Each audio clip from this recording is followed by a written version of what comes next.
హల్లెలూయా. ఓ ప్రభువా నీకే స్తోత్రము నాయన.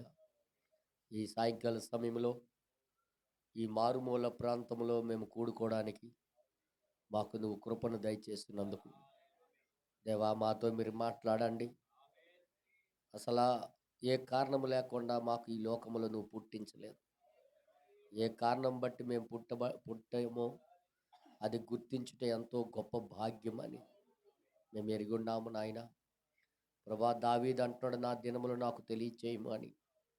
నా దినములన్నీ నాకు తెలియచేయి ప్రభా అనుకుని బ్రతిమాలుతున్నాడు. ఎందుకంటే దాని వెనకాల ఒక ఉద్దేశం ఉందని ఆయన ఎరిగి ఉన్నాడు ప్రభువా. అందుకే ఇక్కడున్న ప్రతి ఒక్కరితో ఈరోజు మా అందరితో మీరు మాట్లాడాలని మేము కోరుకుంటున్నాం ప్రభువా. నీ వాక్యములో మాకు మేముగా చూసుకొని సర్దుకొని జీవితాలు దిద్దుకొని ముందుకు సాగుటకు కృపను దయచేయండి. ప్రతి విషయంలో మాకు తోడుగా ఉండండి. ఈ దినపు ఆరాధనలో మీరే ఉండి మహిమ పొందండి. నువ్వు అక్కడివే వాక్యము ద్వారా చక్కదిద్దు దేవుడివి.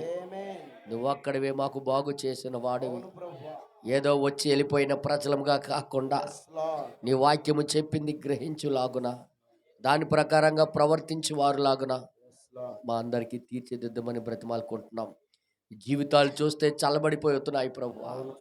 అలాగ కాకుండా నువ్వు అనుకునే రీతిలో మేము మలచబడి ప్రభా, నువ్వు అనుకునే రీతిలో మేము మండింపబడి నీ యొక్క ప్రజలుగా నీ మహిమ ప్రచురము చేసే వారముగాను మేము ఉండుటకు కృపను దయచేయమని మహిమ ఘనత ప్రభావాలు మీకే చెల్లిస్తూ చిన్న ప్రార్థన యేసుక్రీస్తు నామములో అడిగి వేడుకొనిచున్నాము తండ్రి, ఆమేన్.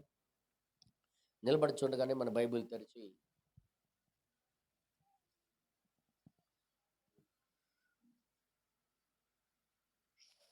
రోమీయులకు రాసిన పత్రిక 8వ అధ్యాయము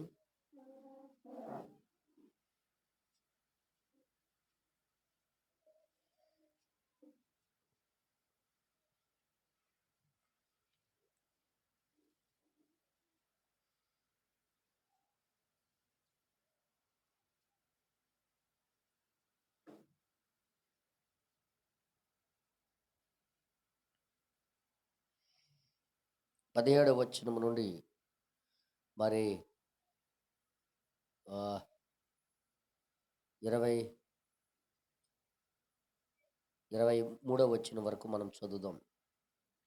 మనము పిల్లలమైతే వారసులము, అనగా దేవుని వారసులము, క్రీస్తుతో కూడా మహిమ పొందుటకు ఆయనతో శ్రమపడిన ఎడల క్రీస్తుతోడి వారసులము. మన ఎడల ప్రత్యక్షము కాబోవు మహిమ ఎదుట ఇప్పటి కాలపు శ్రమలు ఎన్నతగినవి కావని ఎంచుచున్నాము. దేవుని కుమారుల ప్రత్యక్షత కొరకు సృష్టి మిగుల ఆశతో తేరి చూచుచూ కనిపెట్టుచున్నది. ఏలయనగా సృష్టి నాశనమునకును లోనైన దాస్యములో నుండి విడిపింపబడి దేవుని పిల్లలు పొందబోవు మహిమగల స్వాతంత్ర్యము పొందునను నిరీక్షణ కలదై, స్వేచ్ఛగా కాక దానిని లోపరిచిన వాని మూలముగా వ్యర్థపరచబడిను. సృష్టి యావత్తు ఇది వరకు ఏకగ్రీవముగా మూలుగుచు ప్రసవ వేదన పడుచున్నదని ఎరుగుదుము. అంతేకాదు, ఆత్మ యొక్క ప్రథమ ఫలముల నొందిన మనము కూడా దత్తపుత్రత్వము కొరకు, అనగా మన దేహము యొక్క విమోచన కొరకు కనిపెట్టుచు మనలో మనము మూలుగుచున్నాము. హల్లెలూయా. పరిశుద్ధ కలిగిన తండ్రి, ఈ చదవబడిన వాక్యము ద్వారా ఈరోజు నీ మాటలు, మీ యొక్క ఆలోచనలు మేము తెలుసుకొని మా జీవితాలు దిద్దుకోవడానికి సహాయం చేయండి ప్రభా. ఈ యొక్క మూలుగంటే ఏంటో మాకు తెలియచేయండి. కృపచేత నీ కోసం బ్రతకడానికి, నీ కోసము జీవించటానికి, నీ కోసం మరణించటానికి మాకు కృపను దయచేయమని, సహాయము దయచేయమని చిన్న ప్రార్థన యేసుక్రీస్తు నామములో అడుగుచున్నాము తండ్రి, ఆమేన్. ఆమేన్. దయచేసి అందరు కూర్చోండి.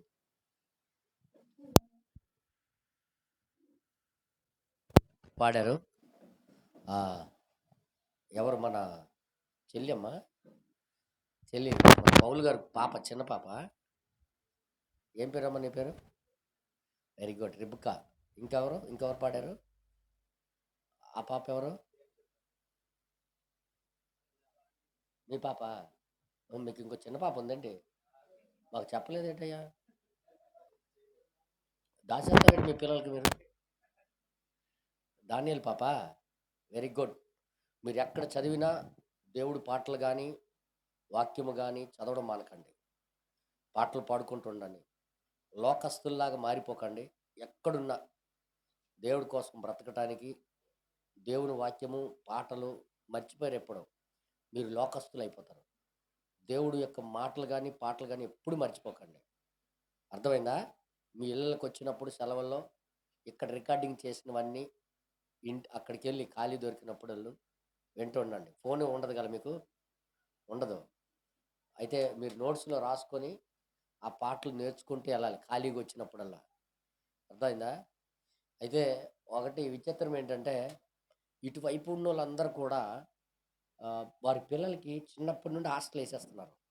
మరి ఈళ్ళు ఎలాగుండగలుగుతున్నారో ఏటో నాకు తెలీదు గానీ, మా పిల్లలకి మాత్రం హాస్టలెయ్యాలంటే ప్రాణాలు పోయేది మాది.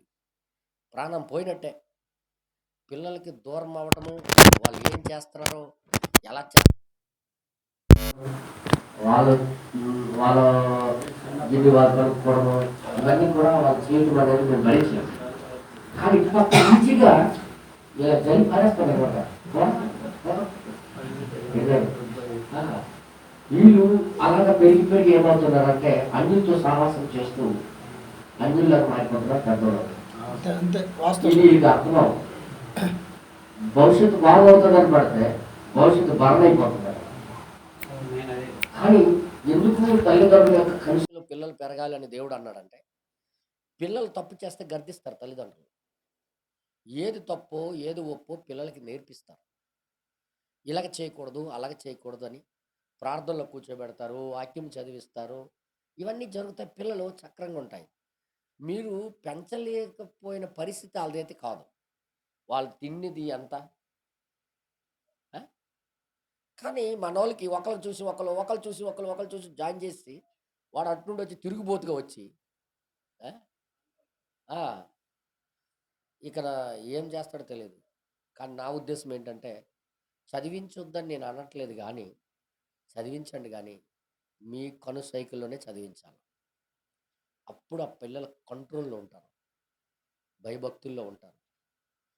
ఏ అర్థమైందా? అదే నేను ఎప్పుడు చెప్తుంటాను. వాళ్ళకి ప్రార్థన ఉండదు. ఈ 6 నెలల్లో, 7 నెలల్లో వాక్యం ఉండదు. ఆళ్ళు ఎక్కడ ఏమవుతున్నారో తెలీదు. మీరు మాత్రం ఒక్కసారి ఎళ్తుంటారు. "సుఖాపో" అని వచ్చేస్తారు మీరు. అయిపాయే. సుఖాపో అయితే అయిపోయిందా? ఆ!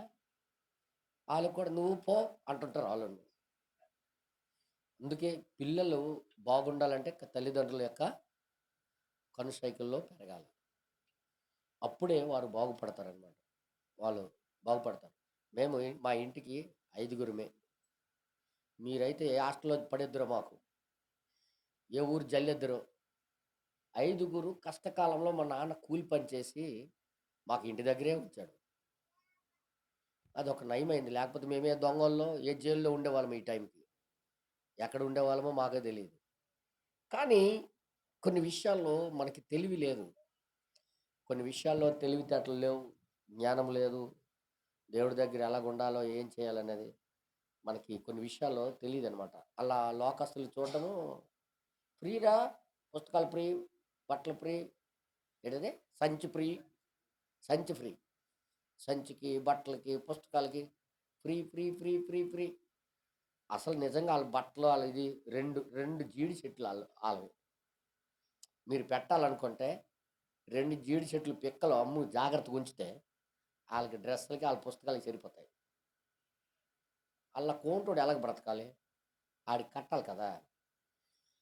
ఆడికి ఇవ్వాలని ఆళ్ళకి జైలుకి పంపించడం, మీరు ఇటు కట్టుకోవడం. జైలే చిన్నపిల్లలకి. అక్కడ ఈ పుల్లొచ్చేస్తాయి. పిల్లలకి పుల్లులు ఒకరికి ఒకరిది అంటుకుంటుంటాయి. పేలు విపరీతంగా ఉంటాయి. ఏంటమ్మా? పేలు విపరీతం. పుట్టలుంటాయి. ఇవన్నీ ఎవరు చూడరు. ఆళ్ళు బతుకుతే బతుకుతారు, లేకపోతే లేదు.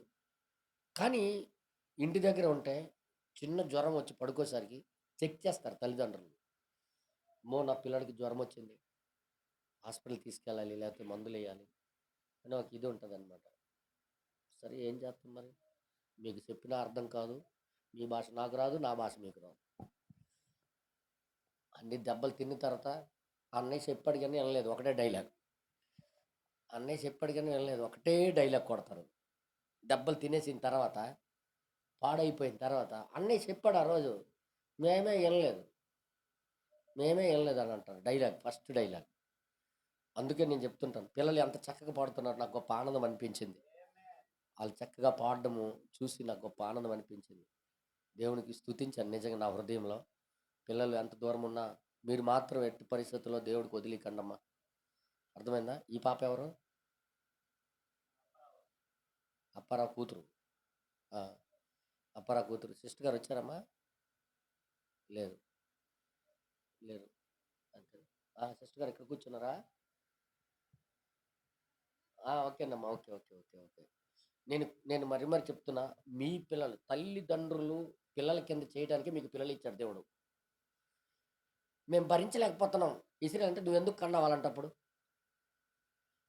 తల్లి తండ్రి ఇద్దరు కలిసి సేవ చేయాలి పిల్లలకి, వాళ్ళ భవిష్యత్తు. లేకపోతే దేవుడు మీకు అడుగుతాడు.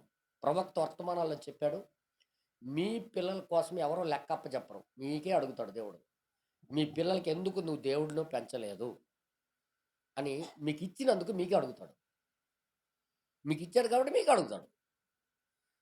మేము ఇసిరిస్తామండి హాస్టల్కి అంటే మీకు తొక్క తీసి తోలు తీసేస్తాడు అనమాట. మన దేవుడు అంత న్యాయవంతుడు, గుర్తెట్టుకోండి. పిల్లలకు మాత్రం చాలా జాగ్రత్తగా పెంచండి, మీ కనుసైకిల్లో పెంచండి. అంతెందుకు, ఓషియా ఉన్నాడు. ఎప్పుడు హాస్టల్ వేస్తే మనసు ఉంటుంది ఏంటో అడగండి మా చెల్లికి. ప్రాణాలు పోతాయి, ప్రాణం పోద్ది, ప్రాణం పోద్ది. మా పిల్లలకి మా దూరం అయిపోవడం ఏంటని ఒక్కడికి వదలలేము మేము. ఎందుకు అంటే వాడు ఏమైపోతాడో తెలీదు. తల్లి అనగా పిల్లల కింద సేవ చేయాలండి. సేవ చేసి పెంచాలి, వాళ్ళకి ఉన్నతంగా దిద్దాలా, స్కూళ్ళు నేర్పించాలా, స్కూల్కి పంపించాలా, తీసుకొస్తుండాలా, వాళ్ళ కింద స్నానం చేయించాలా, దువ్వాలా, వాళ్ళకి జడలు వేయాలా, పేలు చూడాలా. అది తల్లిదండ్రుల యొక్క బాధ్యత. బాధ్యత ఇది. ఈ బాధ్యత నుండి పారిపోవాలని చూడడం కూడా వాక్యానికి విరుద్ధం. మీకు ఇచ్చిన బాధ్యత నుండి పారిపోవడం కూడా వాక్యానికి విరుద్ధం. మీకు తెలుసా? బ్రదర్ గారు చెప్పారు, ప్రభు సన్నిధి నుండి పారిపోవటాన్ని వర్తమానంలో. నీకు కుటుంబం అనేది దేవుడిచ్చిన ఒక బాధ్యత. దాని నుండి పారిపోవాలని చూడడం కూడా దేవుడి వాక్యానికి వ్యతిరేకమే. ఎలాగని నువ్వు నరకానికి వెళ్ళిపోతావు. అందుకే అన్నీ కూడా చాలా జాగ్రత్తగా బ్యాలెన్స్ చేసి నడిపించాలి కుటుంబాన్ని.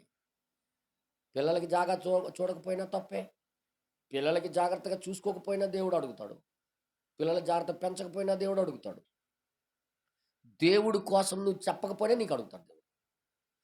నీ పిల్లలు నీ కళ్ళ ముందే అన్యులు అయిపోతుంటే నీకు చూడాలనుకుంటే దేవుడు గట్టు వదిలేడు. మా ఇష్టం, మేము కన్నాము, నువ్వు గట్టు మోసేవాడు పాస్టర్ గారు, 9 నెలలు నేను మోసాను అంటే పనిచేయదు. ఆ 9 నెలలు నీ కడుపులో వేసినోడే పాస్టర్ గారి ద్వారా మాట్లాడిస్తాడు. అర్థమైంది మీ అందరికీ? అందుకే మరి చెప్తున్నాను, మీ పిల్లలకి దూరంగా ఇసిరేయడానికి చూడకండి. దగ్గరలోనే దేవుని సన్నిధిలో పెంచడానికి ప్రయత్నం చేయండి. మీ పిల్లలకి మాటలు నేర్పించండి అని దేవుడు ఎందుకు రాయించాడు బైబిల్లో? ఈరోజు వాళ్ళిద్దరూ చక్కగా ఆ పాట మర్చిపోలేదు, ఇంకా చక్కగా వచ్చి దేవుని సన్నిధులు పాడారంటే ఎంత గొప్ప ఆనందమైన విషయం. హాస్టల్లో ఉంటే అన్నీ మర్చిపోతారు, దేవుని యొక్క ప్రార్థన మర్చిపోతారు, పాటలు మర్చిపోతారు, బైబిల్ మర్చిపోతారు. నీ ముందు అన్యులుగా మారిపోవడం నువ్వు చూస్తావు. వస్తారు, ఇష్టం వచ్చినట్టుగా ఆడుతారు, మళ్ళీ వెళ్ళిపోతారు. ఏం జరుగుతుంది వాళ్ళ జీవితాల్లో? తప్పుడు విత్తనాలు పడడం ప్రారంభమవుతాయి.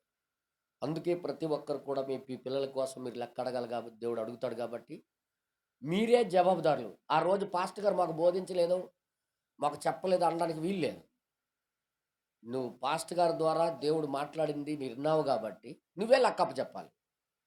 అందుకే నేను చెప్తాను, చిన్నోడు వాళ్ళ కొడుకు, నీ కొడుకు నీ చేతుల్ని పెంచు. ఎంత కష్టమైనా పర్వాలేదు, ఎంత డబ్బులైనా పర్వాలేదు, పెంచు.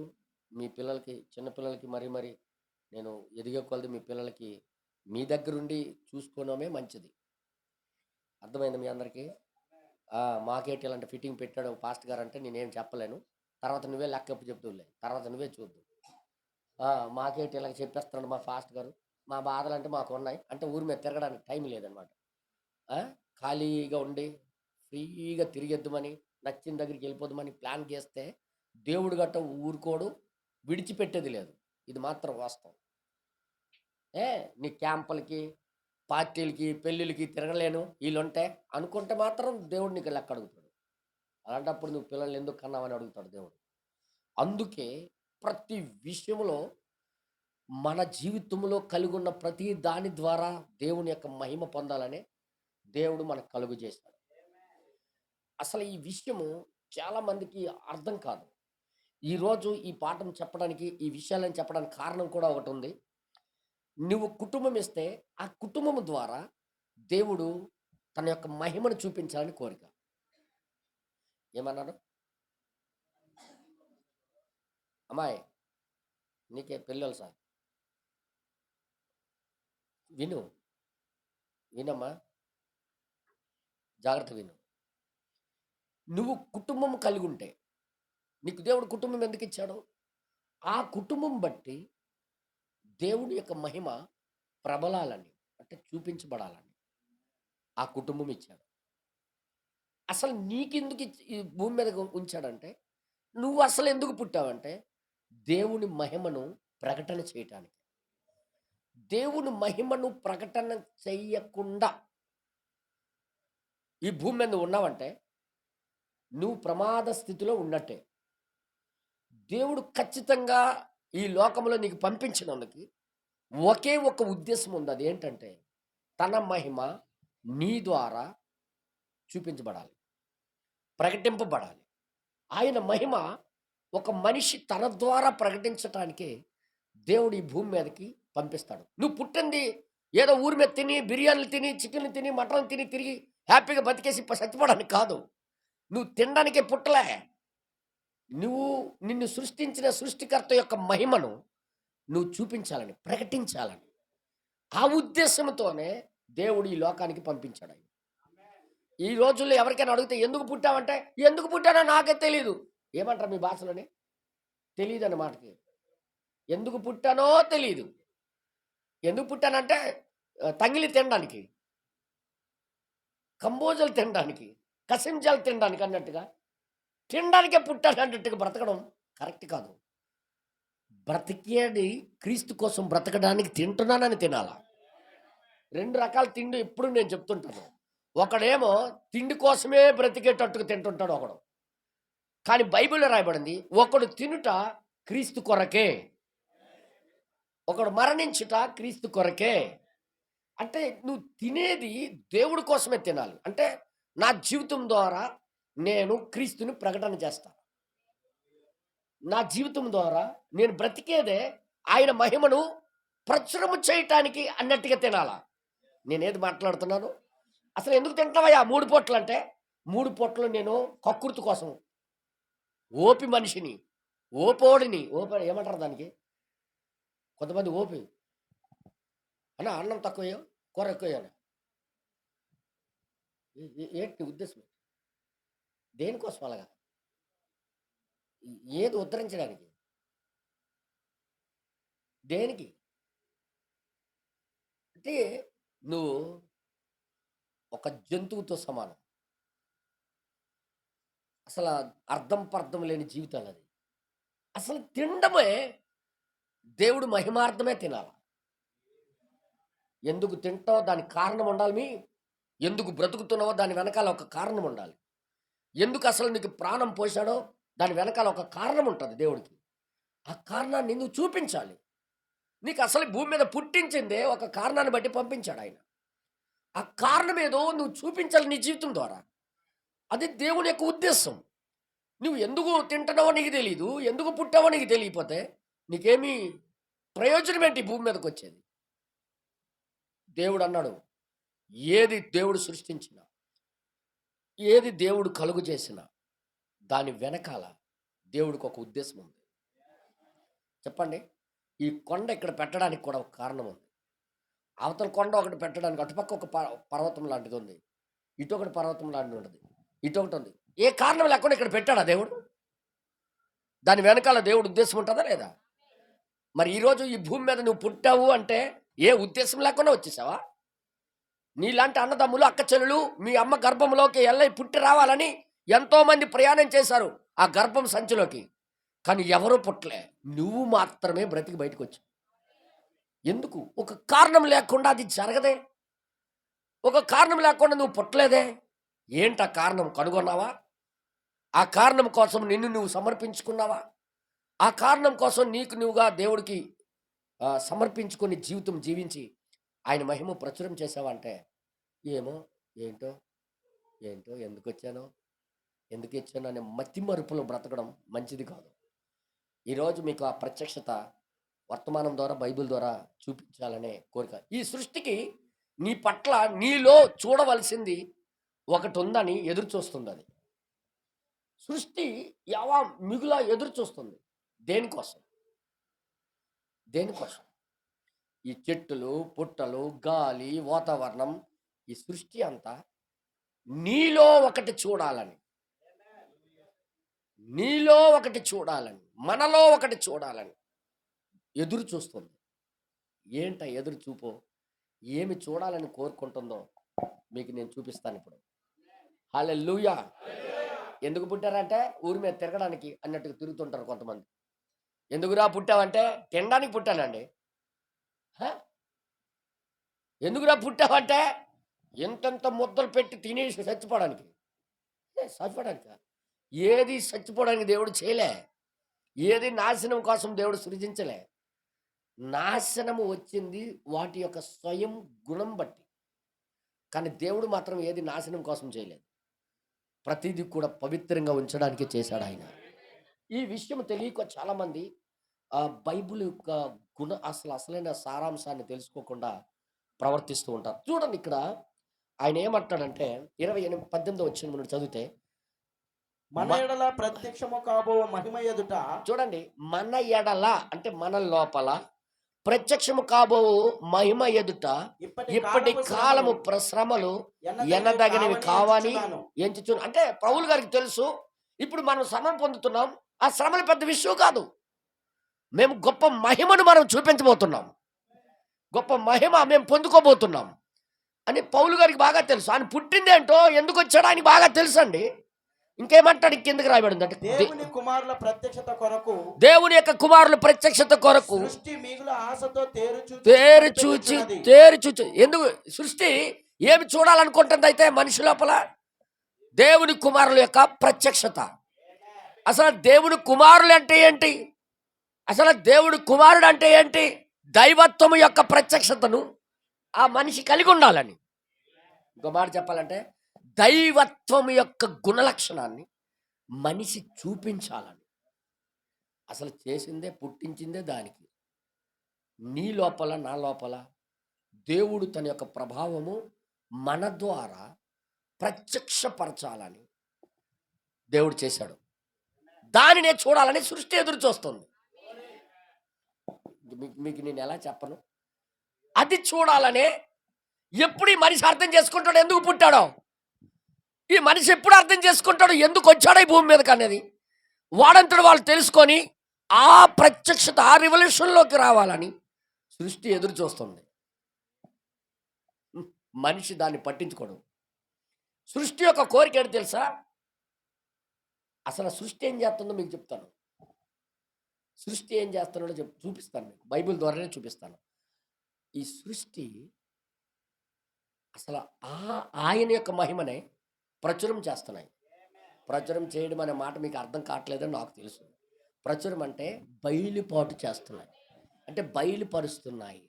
ఇదిగో నా లోపల ఈ గుణం ఉంది, ఈ గుణము నాది కాదు, ఈ గుణము నా దేవుడిది, ఈ గుణము నాది కాదు, దేవునిలో ఉన్న స్వభావము ఇది అని సృష్టి ప్రకటన చేస్తుందన్న.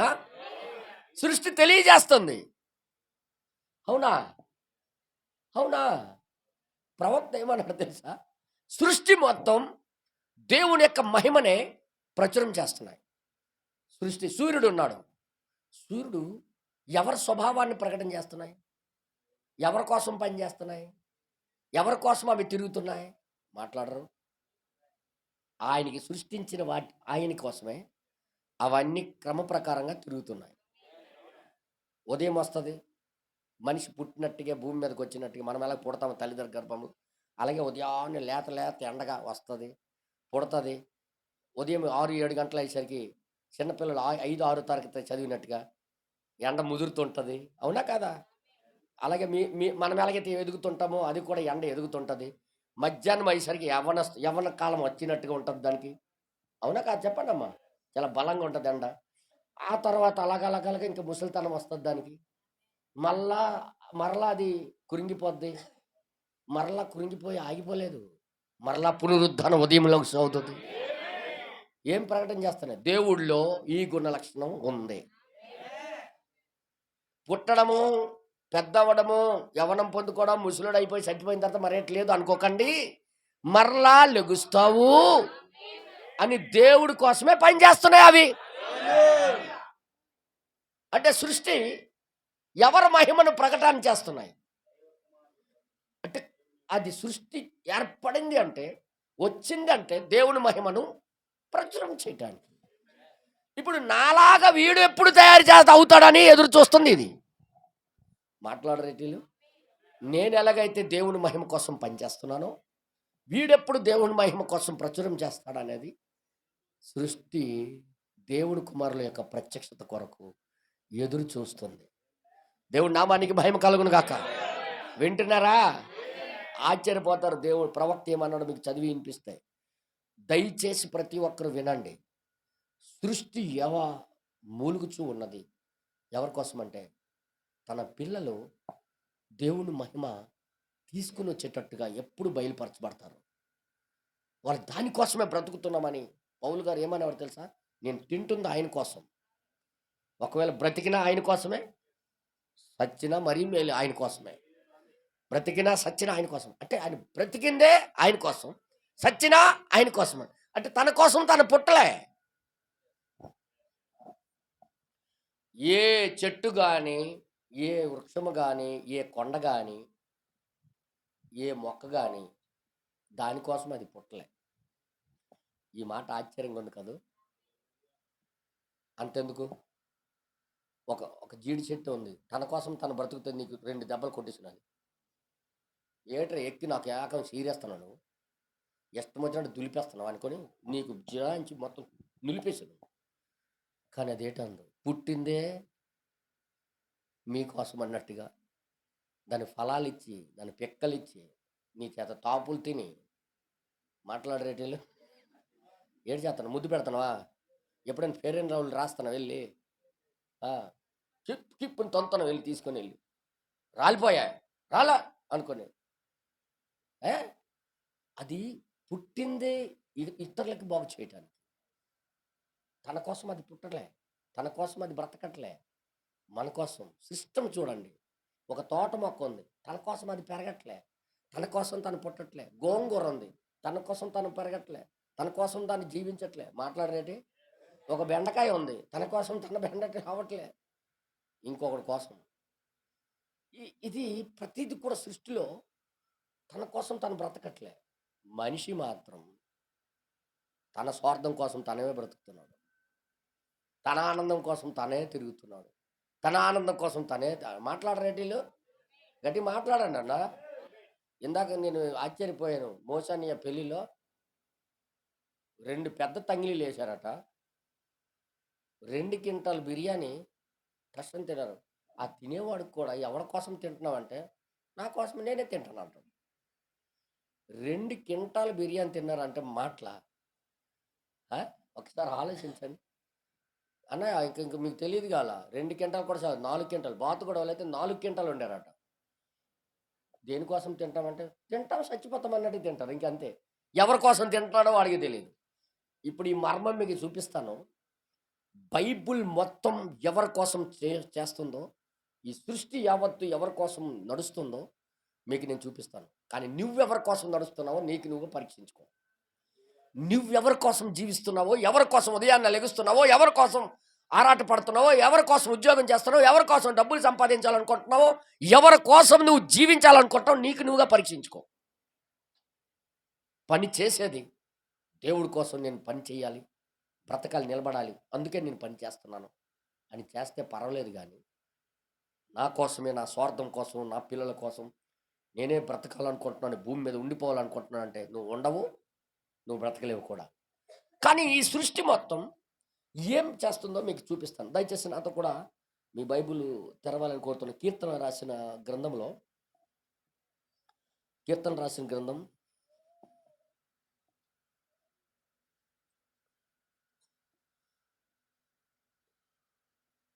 కీర్తన రాసిన గ్రంథంలో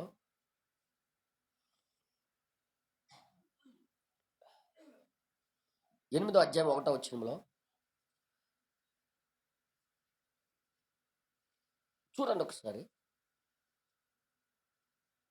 యెహోవా యెహోవా మా ప్రభువా, మా ప్రభువా, ఆకాశములలో నీ మహిమను కనపరుచువాడా, ఆకాశములో నీ మహిమను కనపరచువాడా, భూమి అదంతటా నీ నామము ఎంత ప్రభావము గలది. ఎంత ప్రభావము కలిగినది, భూమి అంతటా కూడా నీ నామం ఎంత ప్రభావం కలిగినది. అంటే భూమి మొత్తము కూడా ఆయన నామ మహిమ కోసమే చేస్తున్నాయి. ఆమేన్. భూమి మొత్తము కూడా, ఆకాశము కూడా ఆయన మహిమ కోసమే బ్రతుకుతున్నాయి, చేస్తున్నాయి. తర్వాత ఇంకేమి రాయబడి ఉంది? శత్రువులను పగ తీర్చుకుని వారిని మూడవ వచనం, నీ చేతి పని అయిన ఆకాశములను నీ ఆకాశములను నీవు కలుగు చేసిన చంద్ర నక్షత్రములను నేను చూసినప్పుడు నీవు మనిషిని జ్ఞాపకము చేసుకున్నటకు వాడే పాటివాడు. అసలు ఏ పాటి వాడయ్యా? అంత గొప్పవే నీ కోసం బ్రతుకుతున్నాయి, అంత గొప్పవే నీ కోసం పనిచేస్తున్నాయి, నీ మహిమను ప్రచురం చేస్తున్నాయి. కానీ మనిషి మాత్రం లెక్కలేనోడు కానీ గొప్ప గేరెక్కువ. నేనేం మాట్లాడుతున్నా అర్థం చేసుకోండి. 19వ కీర్తనలో 19వ కీర్తన 1వ వచనం,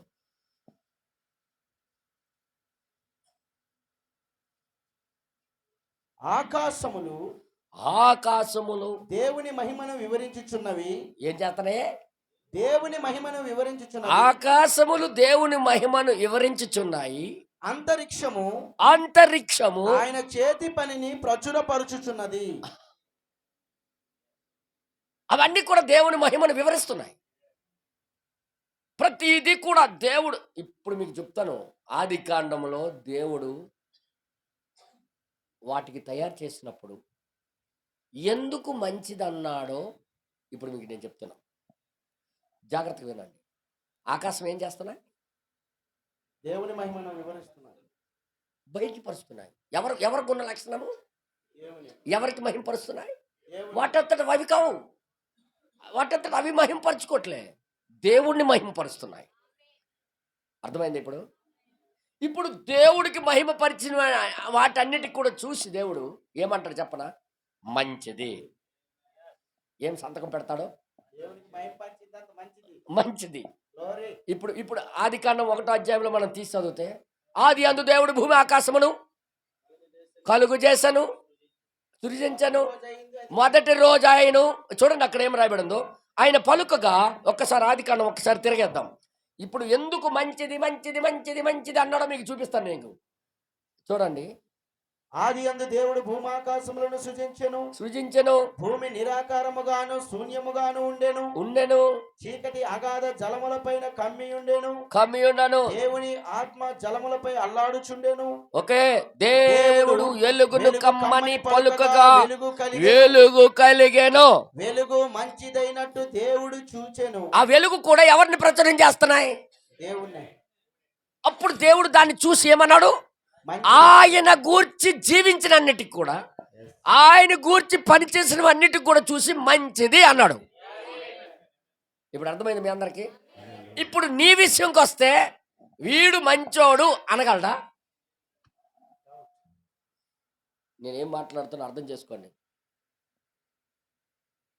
ప్రతి దానికి చూసి మంచిది మంచిది మంచిది అన్నాడు. మనిషి దగ్గరికి వస్తే ఎవరిని చూసి మంచిది అంటాడు ఆయన? ఎవరైతే ఏదైతే తన మహిమను చూపిస్తాయో. నేనేది మాట్లాడుతున్నా అర్థం చేసుకోండి. తర్వాత ఇంకొక మాట రాయబడి కింద చదివింది, ఇంకా చదవండి. అది మంచిదని చూసాను. అప్పుడు మంచిదని 1వ దినము ఆయను. ఆమేన్. చదవండి, ఇంకా చదవండి. మరియు దేవుడు దేవుడు జలముల మధ్యన ఒక విశాలము కలిగి ఆ జలములను ఈ జలములను వేరుపరుచుగా కాని వే పలికెను. పలుకుగా వేరు చేయబడబడును గాక అంటే అప్పుడు ఆ జలములు వేరైపోయాయి. అయితే దేవుడు ఆ విశాలమును చేసి చేసి విశాలము కింద జలములను విశాలం మీద జలములను వేరుపరచగా ఆ ప్రకారం ఆయను. ఆ ప్రకారం అయింది. దేవుడు ఆ విశాలమునకు ఆకాశమని పేరు పెట్టెను. ఆకాశం అని పేరు పెట్టాడు. అస్తమయమును ఉదయమును కలుగగా 2వ దినమాయెను. దాన్ని చూసి దేవుడు దాన్ని మంచిదే అయినట్టుగా చూచెను. ఏంటంటే చూశాడంటే ఆయన చెప్పింది జరిగింది చూశాడా? మీకు నేను ఎలా అర్థం చేసండి. ఇప్పుడు వెలుగు కలుగు గక్క అంటే వెలుగు వచ్చింది, అలా చూశాడు. దానికి వెలుగు చూసి మంచిది అన్నాడా? ఆ వెలుగు లోపల స్వభావము ఆయన స్వభావాన్ని ప్రచురం చేస్తుంది. అది చూశాడు. అందులో ఆ వెలుగులో ఏం చూశాడు ఆయన? ఆయన మహిమను ఆ వెలుగు ప్రచురం చేయటము అందులో చూశాడు. చూశాడు అంటే ఆయన కనబడకుండా ఉండదు ఏది. అసలు కలక్క మునిపే చూసినాడు ఆయన. ఆ చూడటము అనే మాటకి ఇప్పుడు కూడా అర్థం చేసుకోవట్లేదు చాలా మంది. ఏం చూశాడు అంటే ఆ వెలుగులో ఆయన మహిమ ప్రచురం కావడం, ఆ జలాలు వేరవటంలో ఆయన మహిమను చూపించడం, అది చూశాడనమాట. అంటే ఆ కార్యము ఆయన పలికినప్పుడు ఆ సృష్టి జరగడము, అందులో తన యొక్క మహిమ అవి బయలుపరచడం చూశాడు ఆయన.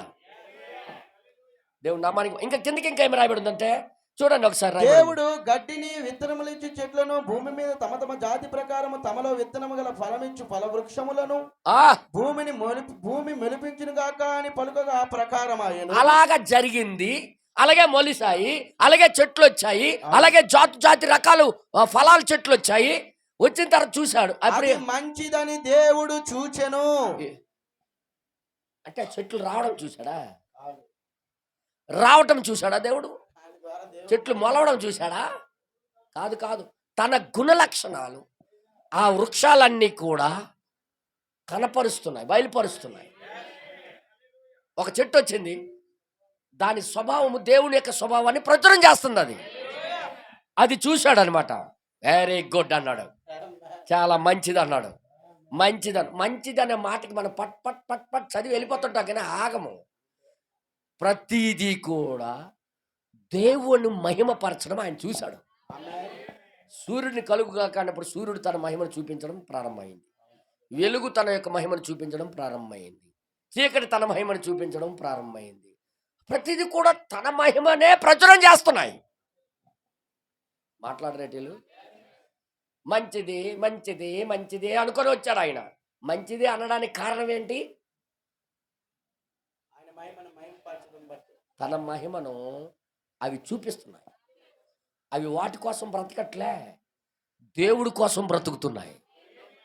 ఈరోజు మన పరిస్థితి ఏంటి బ్రదర్?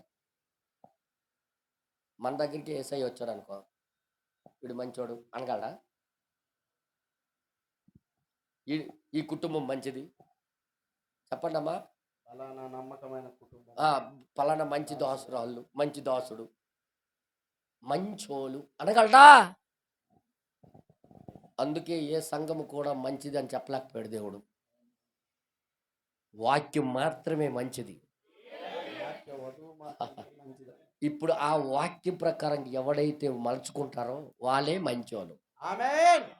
ఎంతమందికి అర్థమైంది మాటలు? వర్తమాన ప్రకారంగా జీవితాలు లోపరుచుకున్న వాళ్ళే మంచోళ్ళు.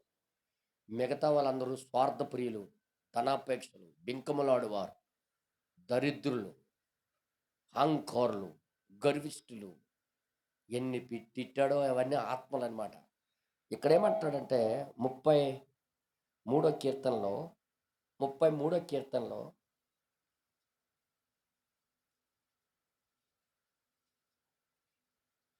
33వ కీర్తన 6వ వచనం. యెహోవా వాక్కు చేత ఆకాశములు కలిగెను. యెహోవా వాక్కు చేత ఆకాశాలు కలిగాయి, ఆయన నోటి ఊపిరి చేత వాటి సర్వ సమూహము కలిగెను. వాటి సర్వ సమూహం ఆయన ఊపిరి చేత కలిగాయి. ఆమేన్. ఆ సముద్ర జలములను రాశిగా కూర్చువాడు ఆయనే. ఆయనే అగాధ జలములను కోట్లలో కూర్చువాడు ఆయనే. ఆయనే లోకులందరూ యెహోవా యందు భయభక్తులు నిలపవలెను. ఎందుకు అవి ఎలాగ పని చేస్తున్నాయో చూడాలి. అవి ఆమేన్. మనిషి దాన్ని చూసి దేవుని యందు భయభక్తులు కలిగి ఉండాల. ఆమేన్. అర్థమైందా మీ అందరికి? అది మనల్ని చూడాలని భూమి మీద పంపించాడు ఆయన. ఆమేన్. ఆమేన్. ఆమేన్. ఎంతమందికి అర్థమవుతుంది బ్రదర్? ఎంతమందికి అర్థమవుతుంది? మనలో ఏం చూడాలనుకుంటున్నాడు ఆయన? భూమి మీద పంపించిందే మనకి చూసి వీడు మంచివాడు అనాలనిపిస్తుంది. మనకి ఈమె మంచిదా అని అనాలంటే ముందు అది ఏం చెప్తుందో మనం చెయ్యాలి కదా. వింటున్నారా? అందుకే 197 కీర్తనలో 197 కీర్తన 6వ వచనం, 197 కీర్తన 6వ వచనంలో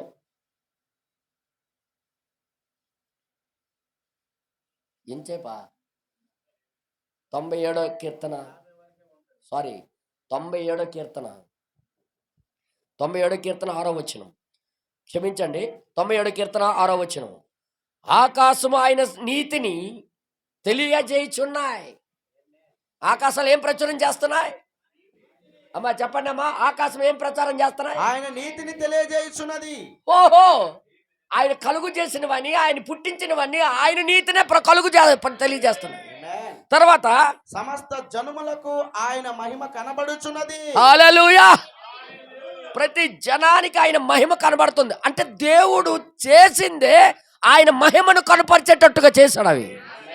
అవన్నీ చూసినప్పుడే మంచిది అన్నాడు ఆయన. గ్లోరీ. ఆమేన్. ఆమేన్. ఆమేన్. ఆకాశం వైపు మంచిది అన్నాడు. ఎందుకు? అది తన మహిమను కనపరుస్తుంది. మాట్లాడండి, మీకు అర్థమవుతుందా? ఈరోజు భూమి మీద నువ్వు పుట్టినందుకు నీకు చూసి మంచిదాయి మంచోడు అంటాడా? ఇక్కడే మిస్టేక్లు అవుతున్నాయి జనాలకి. ఎందుకు అలాగ అనలేకపోతున్నాడు అంటే పూర్తిగా సమర్పణ మన జీవితాల్లో లేవు. ఏదో వచ్చామంటే వచ్చాం, వెళ్ళిపోయామంటే వెళ్ళిపోయాం. దానికోసం మనకి పుట్టించలేదు. మనకు ఒక స్థితికి రావాలని దేవుడు కూడా, సృష్టి కూడా ఎదురు చూస్తుంది. సృష్టి కూడా ఎందుకు చూస్తుందంటే నాలాగా ఈడెప్పుడు నేనేదో విమోచన పొంది ఆయన మహిమ కోసమే బ్రతకాలనుకుంటే సాతాను వల్ల నేను చిక్కిపోయాను. మానవుడు విడుదల పొందితే నేను విడుదల పొందుతాను అని మానవుడి యొక్క బయలుపాటు కోసం ఇది ఎదురు చూస్తుంది సృష్టి. సృష్టికి చెప్పించింది ఇది ఎవరి వల్ల? సృష్టి చేసిన తప్పు బట్టి కాదు సృష్టితో చెప్పించబడింది. మానవుడు చేసిన దాన్ని బట్టి దేవుడు భూమిని చూపించాడు. ఓ అనరు. తప్పు చేసింది ఎవరో? మానవుడు. చెప్పించింది భూమికి. ఎందుకంటే దేవుడు తన కుమారుడు తను చెప్పించలేడు. ఆయనకి చెప్పితే ఆయన మటుకు ఆయన చెప్పించుకున్నట్టే. ఇప్పుడు సృష్టి ఎదురు చూస్తుంది. మా ఓడు ఎప్పుడైతే మహిమ కోసం బ్రతుకుతాడో నేను అది చూడగానే నేను విడుదల పొందుతా. ఆమేన్. లింకు అలాగ పెట్టేశాడు అనమాట దేవుడు. అది దేవుడు ఆకాశము ఆయన మహిమను ప్రచురం చేస్తున్నాయి. అది చూసి మంచిది అన్నాడు దేవుడు. మంచిది మంచిది మంచిది అని ఎందుకు అన్నాడంటే మహిమను ప్రకటన చేస్తున్నాయి అవి.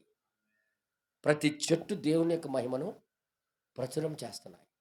కానీ మనిషి తన స్వభావము, తన బుద్ధి, తన జ్ఞానము, తన ఆయన అందుకు అంటున్నాడు ఆయన ఆకాశము నుండి ఆయన తేరి చూస్తున్నాడు.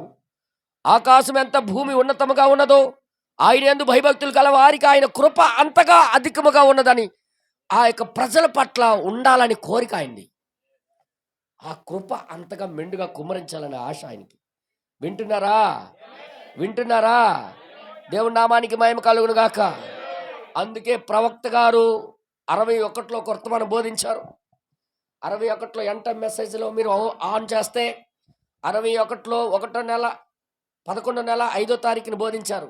ఒక నిజ సాక్షి యొక్క సాక్ష్యము అనే వర్తమానంలో ఒక నిజ సాక్షి యొక్క సాక్ష్యము ఎంట మెసేజ్ మార్క్ మీద ర్యాప్లో ఆయన ఏమంటాడంటే 96వ పేరాలో ఇలాగ తెలియజేస్తున్నాడు. ఓ నిత్యుడగు దేవునికి ఆయన సాక్ష్యం ఎట్లున్నావో చూడండి. మీరు ఒకసారి చుట్టూ చుట్టూ చూచినచో ఏమంటా చూడండి ఇక్కడ, చుట్టూ చూచినచో ప్రతి చోటను దేవుని మీరు చూడగలరు. ఆమేన్. అంటే ఒక చెట్టుని చూసినా దేవుని మీరు చూడగలరు. మీరు అందరూ ఇక్కడ మహిమను చూడగలరు. చూడండి, నువ్వు చుట్టూ చూస్తే దేవుని మహిమను నువ్వు చూడగలవు. అంటే ప్రకృతి ఎవరిని ప్రచురం చేస్తుంది? దేవుని నీతిని. మరి నువ్వు అది లెక్క.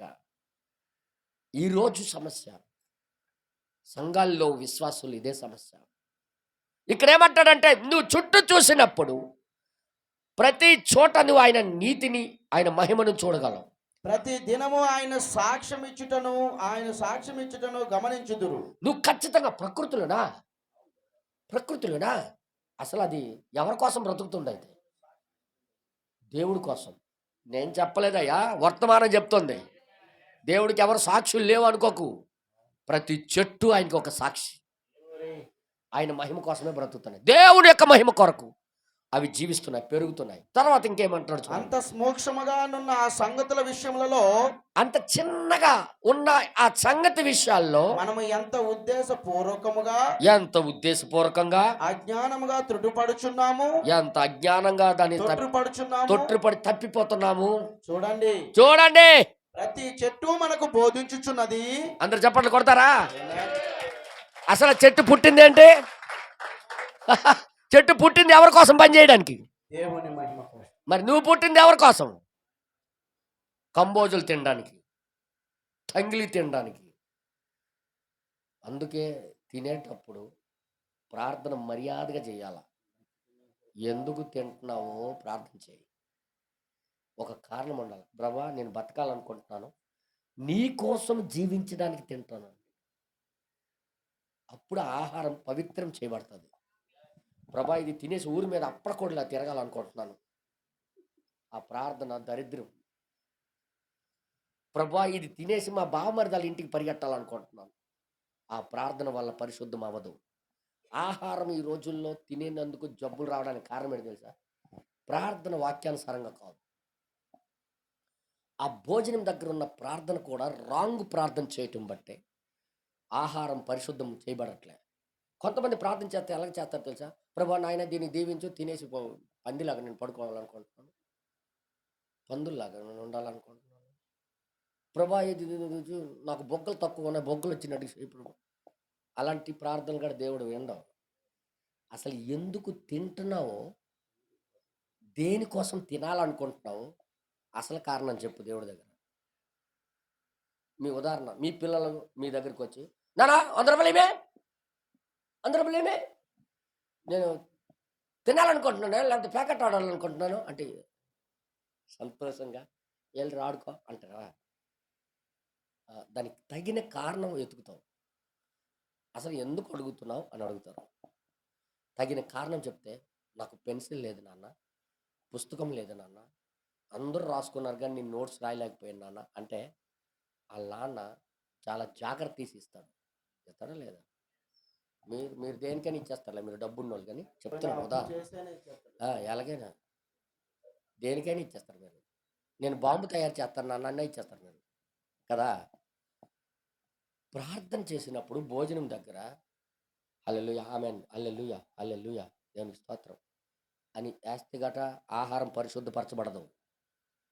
నువ్వు తినే తిండి కూడా ఎందుకు తింటున్నావో దేవుడి దగ్గర చెప్పాలా. దేనికోసం? ఇది తింటే శక్తి వస్తుంది. ఆ శక్తి ఎవరి కోసం ఖర్చు పెట్టాలనుకుంటున్నావు? బావమరిది కార్డులు పంచడానికా? బావమరిదల కూతురు పెద్ద పిల్ల అవుతే దాని కార్డులను ఊరు పంచడానికి ఆ శక్తి. మాట్లాడరేటీలు ఊ అనరు ఆ అనరు. ఈరోజు భోజనాలు ఆహారము పరిశుద్ధపరచబడడానికి పోవడానికి కారణం ఏంటి తెలుసా? కడుపులు టుబ్బులు అయిపోయి, గ్యాస్ట్రిక్లు అయిపోయి, అరగకన్నా ఓ ఓ ఓ ఎందుకు అర్థం పర్థం లేని ప్రార్థనలు అన్నయ్యా. ఎందుకు తింటున్నాడో తెలియదు, ఎందుకు అడుగుతున్నాడో తెలియదు. అందుకే ఒక కారణం దేవుడి దగ్గర చూపించాలి. ఒక చెట్టు బ్రతుకుతుందంటే ఒక కారణం ఉంది. అది మీకే చెప్తున్నా. 24 గంటలు ఎండలో నిలబడి ఆహారం సంపాదించి తింటుంది. అది 24 గంటలు ఒక చెట్టు ఎండలో అలాగే నిలబడుతుంది. ఒక అరగంట నిలబడు చూడు. దానికి కారణం ఏంటో దానికి తెలుసు. ప్రభువా, నీ మహిమను ప్రచురం చేయడానికి ఈ భూమి మీద ఉన్నాను నేను, నాకు ఆహారం దయచేయి. బ్రదరు, 45 డిగ్రీలు ఎండ అయినా దానికి ఏంటి అవ్వదు. ఇంకా ఏమి అరే, నీటిలో ముంచిన ఒక ఏంటంటారు దానికి, ఒక గోనైనా ఎండలో వేస్తే ఎండిపోద్ది అంటున్నాయి. కానీ చెట్టు ఏమి ఎండదు. తన మహిమను కనుపరచడానికి అది బ్రతుకు తెరువు కోసం అడుగుతుంది. అది దానికి ఏటి అవ్వదు. ఇంకో విషయం తెలుసా, నువ్వు ఎంత తప్పేలా నీళ్ళు పెట్టి ఎండలో పెట్టు, అది చాలా వేడెక్కిపోద్ది. కానీ ఆకు పట్టుకుంటే ఏంటి వేడెక్కదు. అది బతకడానికి ఒక కారణం అడుగుతుంది. అది నేను ఏది మాట్లాడుతున్నా అర్థం చేసుకోండి. ఒక చెట్టు బ్రతకడానికి ఒక కారణం అడుగుతుంది. అది ఒక కారణంతో నేను బ్రతకాలనుకుంటున్నాను అంటుంది. ఒక కారణంతో నేను తినాలనుకుంటున్నాను, ఆహారం తినాలనుకుంటున్నాను అని అడుగుతుంది. అది చావు రావట్లేదు, దానికి సురక్షితంగా దేవుడు కాపాడుతూనే ఉన్నాడు. దానికి మనం అడిగింది ఏంటి తెలుసా, చాలా రుచిగా ఉంటుంది ప్రభువా, నీ సుఖం కోసము, నీ పిల్లల సుఖం కోసము నీ ఉద్దేశమే రాంగు. నీకు చూసి దేవుడు మంచిది అనలేడు. నీకు చూసి దేవుడు మంచిది అనలేడు. కానీ చెట్టుకు చూసి మాత్రం మంచిది, జలాలకు చూసి మంచిది అంటే అందరూ చెప్పరేంటి? జలాలు చూసి మంచిది, వెలుగును చూసి మంచిది. అందరు చెప్పండి. చెట్టులు, వృక్షాలు, విత్తనాలు ఇచ్చిన ప్రతి ఫలమును చూసి మంచిది మంచిది మంచిది మంచిది అన్నాడు. నీ ప్రార్థన చూసి మంచిది అనగలడా? నేనేం మాట్లాడుతున్న సంగమా, ఆలోచించండి మీరే. ఒక ప్రతి చెట్టును చూడండి, అది దేవుని మహిమని ప్రచారం చేస్తున్నాయి. ప్రతి పూల తోట మనకు బోధించుచున్నది. ప్రతి కూర తోట కూడా, కూర తోట కూడా, ప్రతిది కూడా దేవుడిని బోధిస్తున్నాయి. అవి సర్వలోకము మనకు బోధించుచున్నది. అందరు చప్పట్లు కొడతారా? మనమేం బోధిస్తున్నాము? అందుకే గ్యాస్ట్రిక్లు రావడానికి కారణం, జీర్ణం అవ్వడానికి కారణం, ఎందుకు తింటున్నావో నీకు తెలిసి ఉండాలి. బ్రతకాలనుకొని ఎందుకు బ్రతకాలనుకుంటున్నావో దానికి జవాబు ఉండాలి నీ దగ్గర, దేవుడి కోసం. అర్థమైందమ్మా? పెళ్ళాల్సి నుండి మా ఏం పేరు చెప్పండి రా, మీ ఊరు పేరు మీరే చెప్ప. ఎవరి పాప? ఈ పాప నెహమియా కూతురు చక్కగా వింటుంది. కూర్చొని మట్టం వేసుకొని చక్కగా కూర్చొని ఉంటుంది. గాడ్ బ్లెస్ యూ అమ్మ, గాడ్ బ్లెస్ యూ. బుద్ధిగా వింటుంది. ఈ వయసులో అందరూ కునికిసి పడుకుని పోతారు. ఇప్పటికి ఎంత బేగ అక్కడ చూడు, ఇంతలు ఎంత బేగ వదిలేస్తే పడుకుని పోవాలని చూస్తుంటారు. ఎంత బేగ మా నాన్న మాకేటి నరకం చూపిస్తుండ అన్నట్టుగా మొఖాలు పెట్టారు ఒక్కొక్కడు. నిజం చెప్తారు, మాకు ఇంటి దగ్గర వదిలితే హ్యాపీగా తిరుగుదాము కదా, మాకు జైల్లో పెట్టేసింది, నలిపేస్తున్నాడు అన్నట్టుగా మొఖాలు పెట్టారు. ఈ పిల్ల మాత్రం జాగ్రత్తగా ఆలోచిస్తుంది. అర్థం అవ్వదు కానీ కూర్చోంది, ఏదో జరుగుతుంది ఇక్కడని. దేవుడి నామానికి మహిమ కలుగును గాక.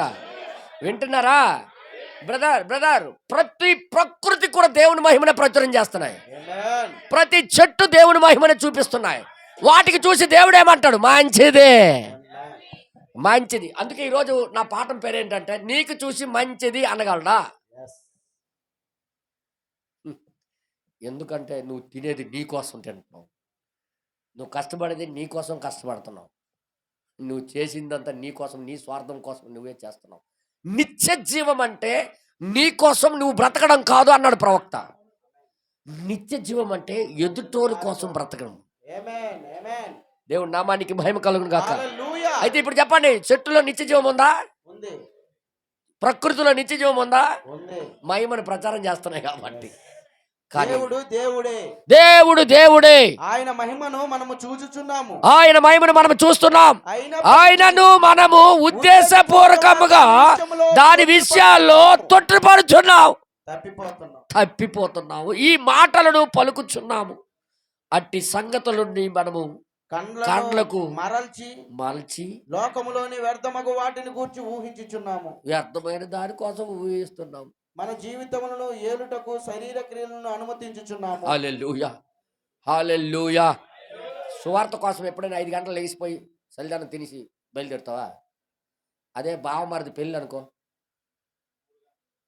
రాత్రి 3 గంటలకే లేచిపోయి నిద్ర లేకపోయినా తంగిలి బిర్యానీ బాగా తినాలనే ఉద్దేశంతో ఆ, కానీ ఎవరి మహిమ కోసం నువ్వు బ్రతుకుతున్నావు? నీ బావమరిది కోసం, కానీ దేవుడి మహిమ కోసం కాదు. అందుకే తినేటప్పుడు ఎందుకు తింటున్నావో అర్థమై ఉండాలా, చేసేటప్పుడు ఎవరి కోసం పని చేస్తున్నావో తెలిసి ఉండాలా. ఏం దానియాలు, నిజమే కదా? ఎందుకోసం కష్టపడుతున్నావో తెలిసి ఉండాలా. ప్రతిదీ కూడా దేవుని మహిమ కోసం కాకపోతే నీకు చూసి మంచిది అనలేడు. నీకు చూసి ఆయన చేసినవన్నీ తన మహిమను ప్రచారం చేయడం చూసి మంచిది అన్నాడు. దేనికి పడితే అది దేవుడు మంచిది అనడం. ఆయన మంచి దానికే మంచిది అంటాడు. నువ్వు అనరు, అనరు. హల్లెలూయా, హల్లెలూయా. దేవుడి నామానికి మహిమ కలుగును గాక. నీకు చూసి నాకు చూసి మంచిది అనాలంటే మన బ్రతుకులు మార్చుకోవాలి, మన జీవితాలు మార్చుకోవాలి, మనం ఆయన కోసం బ్రతకడం నేర్చుకోవాలి. ఎంతమందికి అర్థమవుతుందో లేదో నాకు తెలియదు, కానీ ఈ కొండల్లో నేను చూశాను, ఎవడు స్వార్థం ఆడదే, ఎవడు బ్రతుకుడు ఆడదే, ఎవడ కోసం ఆడే, ఎవడ కోసం ఆడు పాకులు ఆడిపోవడమే. ఎమకలు లేచిపోయి వెళ్ళిపోయి ఎందుకు వెళ్ళిపోతున్నాం అంటే, ఉండరా తుప్పలు నరకాలా, ఎవడి కోసం రా తుప్పలు నరుకుతున్నాం అంటే నా కోసం. అందుకే చెట్లు సరిగ్గా ఫలాలు రావట్లేదు. 15 క్వింటాలు ఇవ్వాల్సింది 2 క్వింటాలు ఇవ్వడానికి కిటకిటకిటకిటలు ఆడిపోతుంది.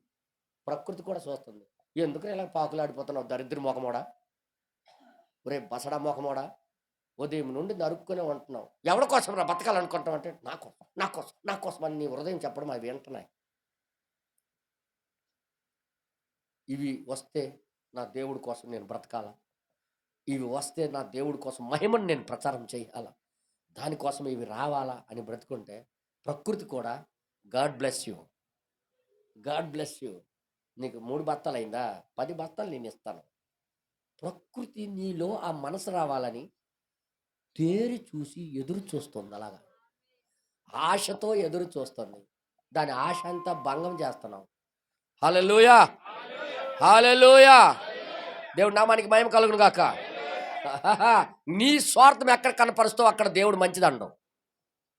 ప్రకృతి అండం, దేవుడు అండం. ప్రకృతి కూడా దేవుడి కోసం పనిచేస్తున్నాయి. చంద్రుడు, సూర్య, చంద్ర, నక్షత్రాలు దేవుడి కోసమే పనిచేస్తున్నాయి. నువ్వు మాత్రం నీ కోసం నువ్వు పనిచేస్తున్నావు. అందుకే జీర్ణం అవ్వట్లేదు నీకు. మాట్లాడరేంటి? అందుకే జీర్ణం అవ్వట్లేదు. ఏటో మీద పుల్లలు తేలిపి వచ్చేస్తున్నారు ఈ మధ్యలోనే. ఎందుకు రాదు? నీ ప్రార్థనే కరెక్ట్ కాదు. బైబిల్లో రాయబడింది, ఏ భోజనమైనా ఏ ఆహారమైనా నీ ముందుకు వచ్చినప్పుడు ప్రార్థన ద్వారా పవిత్రం చేయబడుతుంది. పవిత్రమైన దానికి నీకు ఎలా గ్యాస్ట్రిక్ వచ్చింది? పవిత్రమైనది నీకు ఎలాగ పుల్లలు తేనిపులు వచ్చేస్తున్నాయి అంటే నువ్వు అడిగే విధానం కరెక్ట్ కాదు. ఆ ప్రార్థన పని చేయబడిన కారణం మాట్లాడరేటీలు. ఒకవేళ హానికరమైందైనను అది ఏమీ చేయదు అని బైబిల్లో ఉందన్న. ప్రార్థనలో అంత శక్తి ఉంది. ఆ ప్రార్థన సరైన రీతిలో, దేవుడు అనుకున్న రీతిలో, దేవుడు కోరుకున్న రీతిలో చేయట్లేదు. అందుకే మా ఆహారాలు విషపూరితమవుతున్నాయి. నేనేం మాట్లాడుతున్నా అర్థమైంది మీ అందరికీ? అందుకే ప్రార్థన చేసినప్పుడు ఏమని చేయాలమ్మా? ఆహారము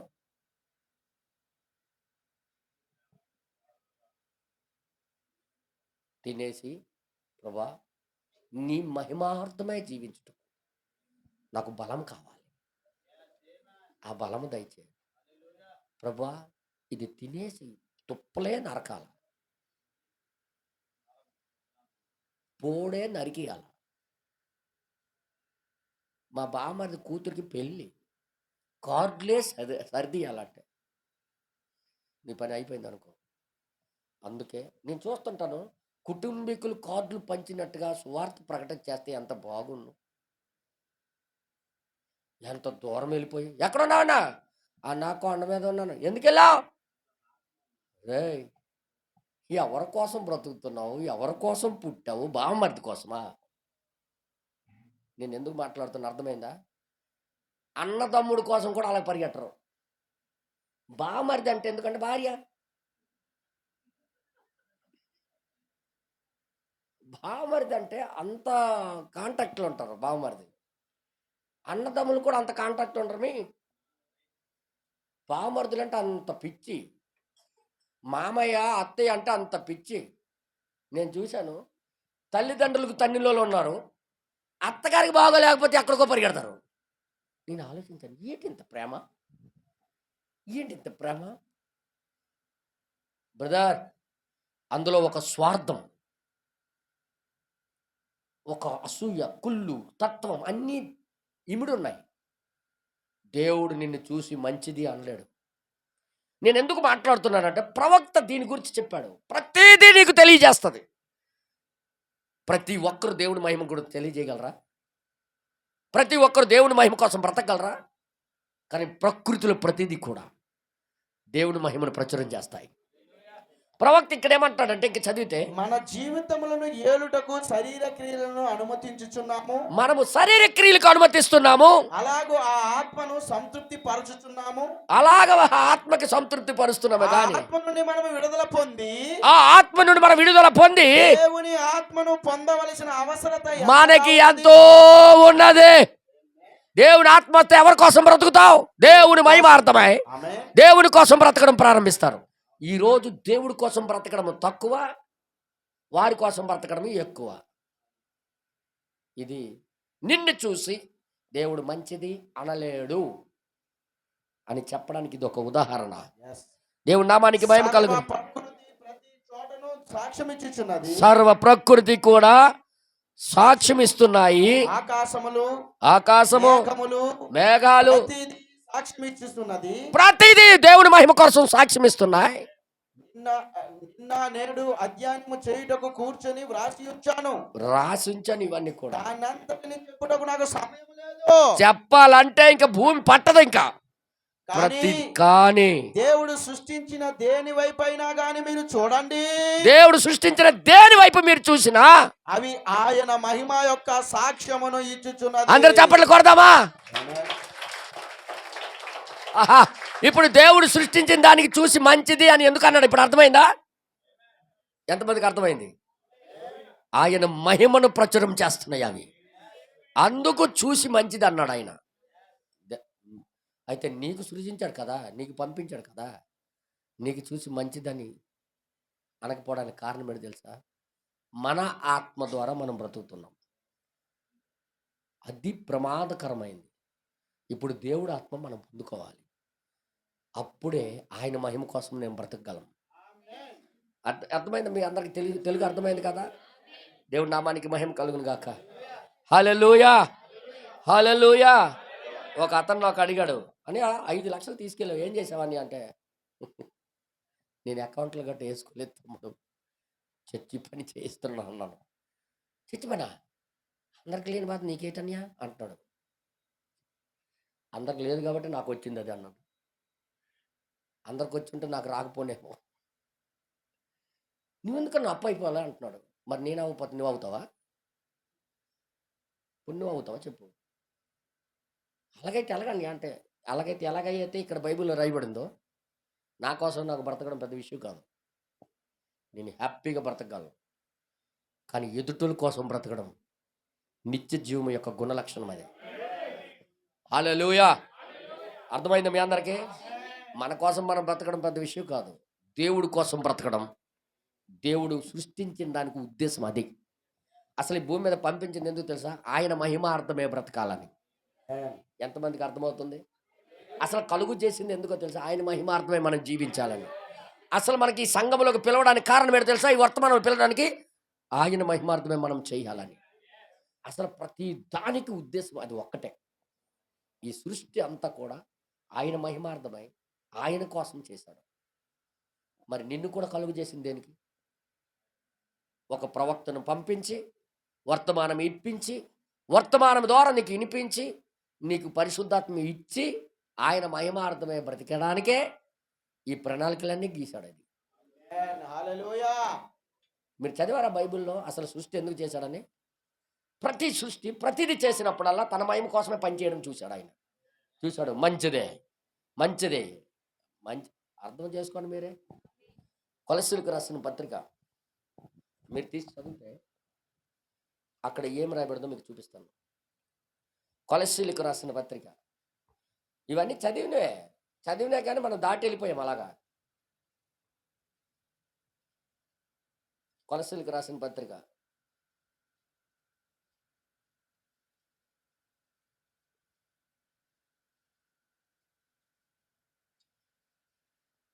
ఫిలిప్పు పక్కనే, ఫిలిప్పులకు రాసిన పత్రిక పక్కన, కొలస్సీలకు రాసిన పత్రిక 1వ అధ్యాయము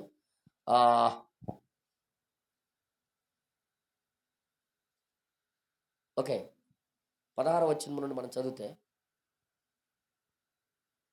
16వ వచనం. ఏలయనగా ఆహా, ఆకాశమందు ఉన్నవయు అవునండి, భూమి అందు ఉన్నవయు ఆహా, దృశ్యమైనవి గాని అదృశ్యమైనవి గాని దృశ్యమైన గాని అదృశ్యమైనవి గాని అది సింహాసనములోనైనను అది సింహాసనమైన ప్రభుత్వములైనను ప్రధానులనైనను అవునండి అధికారములైనను సర్వమును ఆయన యందు సృజించబడెను. సర్వము ఆయన యందు సృజించబడ్డాయి. సర్వమును ఆయన ద్వారాను ఆయన బట్టి సృజించబడెను. ఎవరు బట్టి? ఆయన ద్వారా, ఆయన ద్వారా, ఆయన బట్టి, ఆయన కోసమే చేయబడ్డాయి అన్నమాట. ఆయన అన్నిటికంటే ముందుగా ఉన్నవాడు, అన్నిటికంటే ముందున్నవాడు, ఆయనే సమస్తమునకు ఆధారభూతుడు. సంఘము అను శరీరమునకు ఆయనే శిరస్సు. ఆహా, ఆయనకు అన్నిటిలో ప్రాముఖ్యము కలుగు నిమిత్తము. ఎందుకు చేశాడట? అన్నిటిలో ఆయనకే ప్రాముఖ్యము కలుగు నిమిత్తము. చూడండి, ఇక అన్నిటిలో ప్రాముఖ్యము కలుగు నిమిత్తము అంటే చెట్లోనున్నా, అన్ని చంద్రుడిలోనున్నా, సూర్యుడిలోనున్నా అన్నిట్లో ఎవరికి ప్రాముఖ్యత రావాలట? దేవునికి. చూడండి, ఇంక రాయబడింది, ఆయన ఆది అయ్యుండి మృతులలో నుండి లేచుటలో ఆది సంభూతుడాయను. హల్లెలూయా.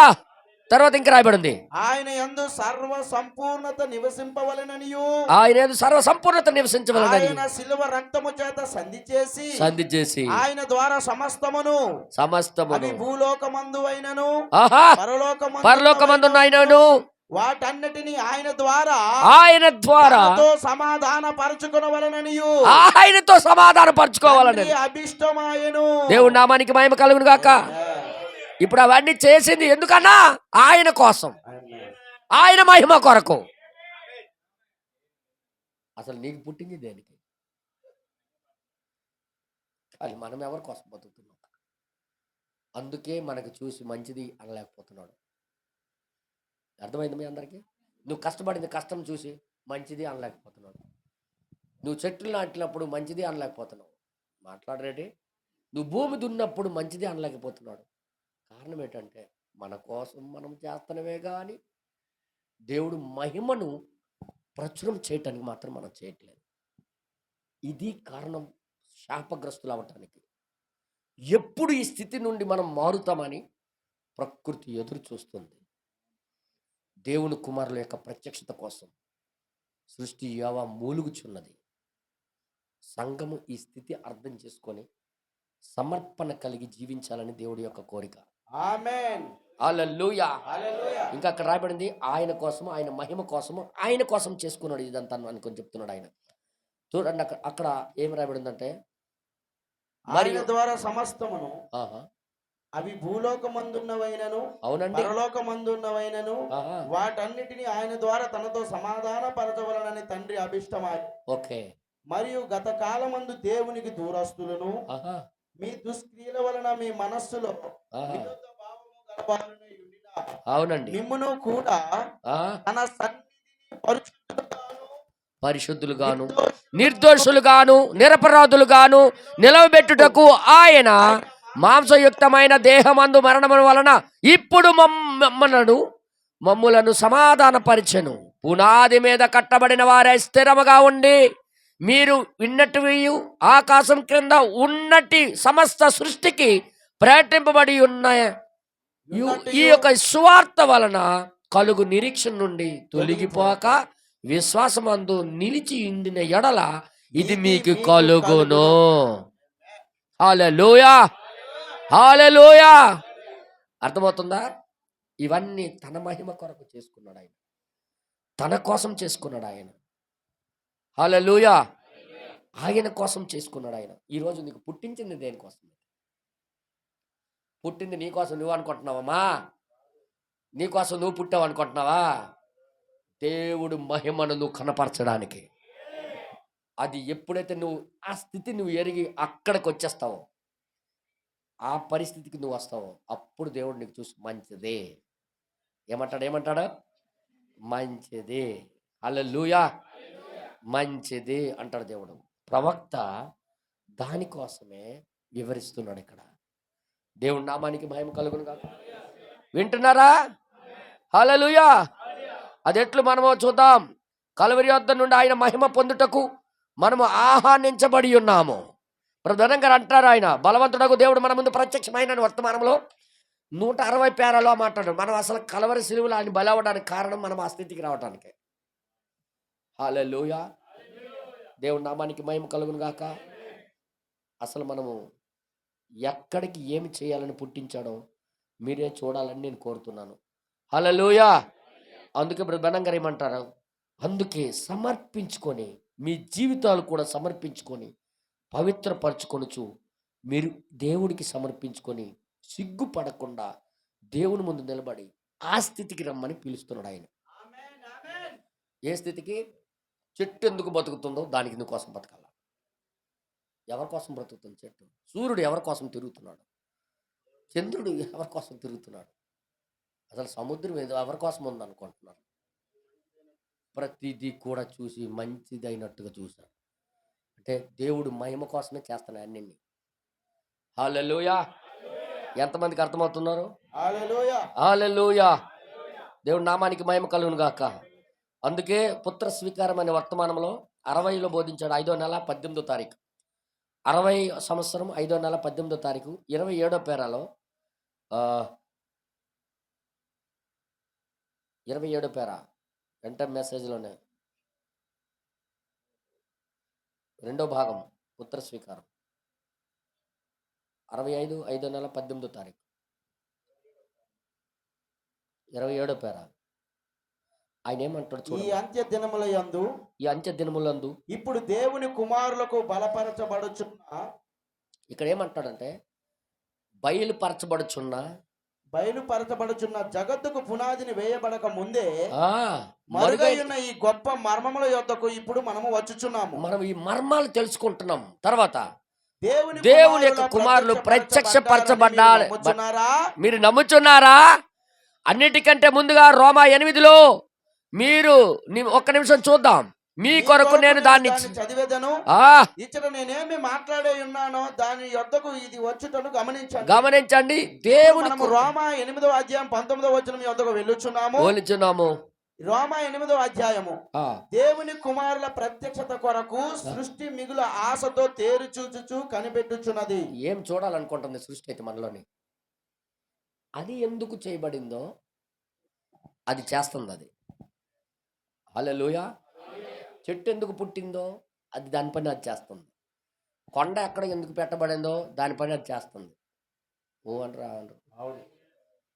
కానీ నువ్వెందుకు వచ్చావో నీకు తెలియదు, నువ్వేం చేస్తున్నావో నీకు తెలియదు. విచిత్రం కదమ్మా. అంటే దీన్ని బట్టి బెటర్ ఎవరు? అందుకు ప్రతిరోజు చెట్టు దగ్గరికి వెళ్ళి నువ్వే నాకన్నా మంచిదానివే, నేనే దరిద్ర ముఖం దాన్ని అనాలా? అంటారా? నా దగ్గర కంప్యూటర్ ఉంది, నువ్వేటి అనుకో.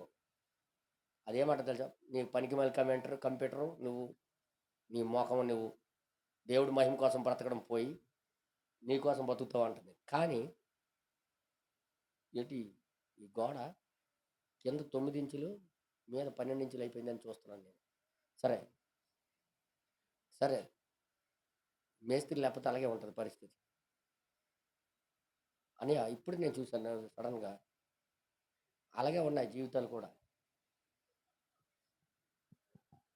నియమం ఒకటే, కట్టింది మరొకటి. మనం పుట్టింది ఒకటి, మన చేత జరిగింది మరొకటి. అని 9 ఇంచుల బెడ్డ కట్టాము, బెడ్డన్నర మీదకి వెళ్ళిపోయింది ఏంటని ఆలోచించిన ఎవరు ఏ మేస్త్రి కూడా కనబడలేదు ఆ మేస్త్రి. అలాగే ఈరోజు కూడా దేవుడికి పరిశీలన చేసి దేవుడి సన్నిధిలో నడిచే ఏ వ్యక్తి కనబడట్లేదు. పరిశీలన చేసుకున్నాడు ఒక్కడు కూడా లేకుండా అయిపోతున్నాడు. ఈ రోజులు కూడా అదే పరిస్థితులు. మైండ్లు ఖరాబులు అయిపోయినాయి. ఎందుకు బతుకుతుండ్రో తెలియదు, ఎందుకు జీవిస్తుండ్రో తెలియదు, ఏం చేస్తుండ్రో తెలియదు. ఉదయం లెగడము, పని చేయడము, ఇదే బతుకుగల అనుకుంటున్నారు. జంతువు బతుకుతుంది, మనము బ్రతుకుతున్నాం. ఆవులకి పశువులకి ఏంటి తెలిసి అడగండి. లేక ఎప్పడము, మేసేయడము, వచ్చి నవ్వు వేసుకొని పడుకోవడమే. అంతే. దానికోసమేనా మనిషి జంతువులాగే బ్రతకడానికా? కాదే. మహిమార్థమై, దేవుడికి మహిమార్థమై, దేవుని కోసం బ్రతకాలని దేవుడు మనకి చేస్తే సృష్టి దాన్ని చూడాలని ఆశతో తేరి చూస్తుంది. ఇప్పుడు సంఘం ఆ స్థితి సమర్పించుకునే విధానానికి ఇంకా రాలే. సంఘం ఈరోజు చల్లబడిపోవడానికి కారణం ఏంటి తెలుసా? ఎవడు మట్టుగా వాళ్ళు బ్రతకడానికి వెళ్ళిపోవడానికి చూశారు ఇంకా. కానీ ఎందుకు పిలిచాడో, ఎందుకు రక్తం చిందించాడో, ఎందుకు ఈ వర్తమానం పంపించాడో, ఎందుకు ఈ ప్రవక్తను పంపించాడని మాత్రం ఆలోచన లేకుండా బ్రతుకుతున్నారు. అందుకే ఈరోజు సంఘాల్లో చల్లదనం వచ్చేసింది, చీకటి వచ్చేసింది. జీవితాల్లో లోకం తాండవిస్తుంది. ఇక్కడ ప్రవక్త అదే అంటున్నాడు, మీరు సమర్పించుకోకపోతే చూడండి, మొరపెట్టనేలా పలుకు అనే వర్తమానంలో 63లో బోధించాడు. ఇది 63లో బోధించాడు ఆయన.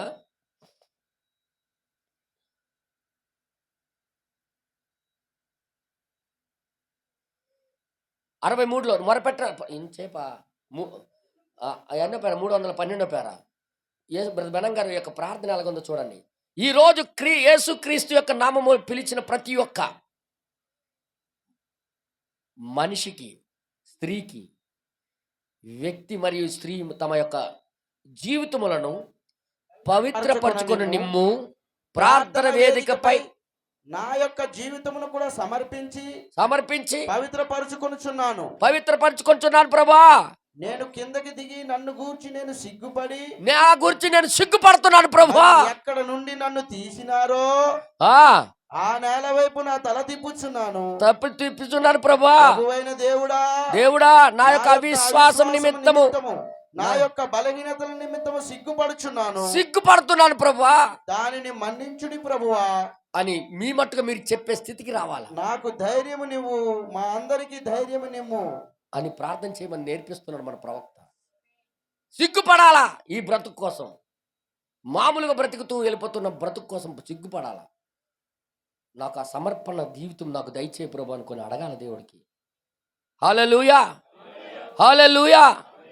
ఆయన అందుకు అంటాడు, ఆయన లవోదిక కాలము సంఘకాలంలో వర్తమానంలో 108వ పేరాలో ఆయన ఇలాగ అంటున్నాడు. లవోదిక సంఘకాలం CAB 09 లవోదిక సంఘకాలం 108. ఆయన యొక్క సొంత వ్యక్తిగత జీవితంలో స్వంతంగా పోరాడుచు దేవుని యొక్క వాక్యమును విధేయుడై ఆయన జయించాడు.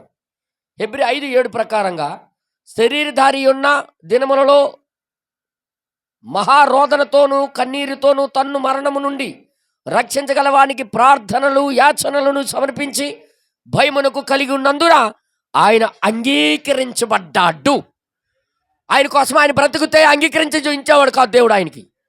యేసయ్య ఆ శరీరంలో ఉన్న జీవితం అంతా ఆయన మహిమ కోసం బ్రతికాడు. ఆయన కష్టపడిందంతా దానికోసం, యాచన చేసిందంతా ఆయన కోసం చేశాడు. అందుకే దేవుడు ఆయన అంగీకరించాడు. ఈరోజు నన్ను అంగీకరించాలంటే మన యాచనలు కూడా, మన బాధలు కూడా ఆయన మహిమార్థమే బ్రతకడానికి చేయాలి. ఎంతమంది చప్పట్లు కొడతారు చూడండి. విచిత్రం ఏంటంటే పాపము ద్వారా పుట్టకపోయినోడికే ఆయనే యాచన చేసి ఆయన మహిమార్థమే బ్రతికితేనే అంగీకరించలేదు. ఈరోజు నీకోసం నువ్వు బ్రతుకుతే పాపములో పుట్టి మనకి ఎలాగ అంగీకరిస్తాడు అనుకుంటున్నారు? అందుకే నేను చెప్తున్నాను, సమర్పించుకోవడం ఎంతో అవసరం.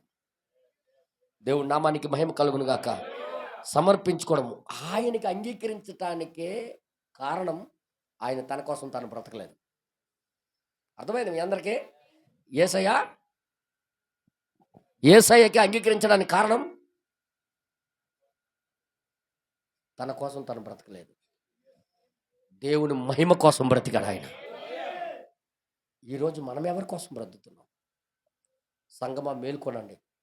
ఇదే బ్రతుకులతో మనం పరలోకం వెళ్తామంటే జరగని పని.